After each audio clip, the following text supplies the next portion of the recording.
இந்திய சுதந்திர போராட்டத்தில் தீவிரமாக பங்கேற்ற தெய்வ திருமகனார் பசும்பொன் ஐயா முத்துராமலிங்க தேவர் தன் வாழ்நாள் முழுவதும் அனைத்து தரப்பு மக்களுக்காக வாழ்ந்தவர். தனது சொத்தின் பெரும் பகுதியை ஜாதி மதம் பார்க்காமல் தானமாக மக்களுக்கு கொடுத்தவர். தேசிய தலைவரான தேவர் திருமகனார் ஒரே நேரத்தில் சட்டமன்ற தேர்தலிலும் நாடாளுமன்ற தேர்தலிலும் போட்டியிட்டு வெற்றி பெற்றவர். தமிழ்நாடு குறிப்பா தென் மாவட்ட மக்கள் நெஞ்சங்களிலே நீக்கா வாழும் பசும்பொன் ஐயா முத்துராமலிங்க தேவர் அவர்களுக்கு நாட்டின் உயரிய விருதான பாரத ரத்னா விருதினை வழங்க வேண்டும் என்று அதிமுக சார்பா மத்திய அரசிடம் கோரிக்கை வைப்பு.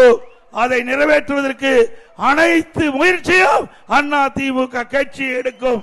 ஐயா பசும்பொன் முத்துராமலிங்க தேவர் திருமகனார் அவருடைய பெயரை மதுரை விமான நிலையத்திற்கு பெயர் வைக்க வேண்டும் என்று அனைத்து இந்திய அண்ணா திராவிட முன்னேற்ற கழகத்தின் சார்பாக மத்திய அரசை வலியுறுத்தி அந்த பெயர் வைப்பதற்கான முயற்சியை அதிமுக கட்சி செயல்படுத்தும் என்பதை இந்த நேரத்தில் தெரிவிக்க விரும்புகின்றேன்.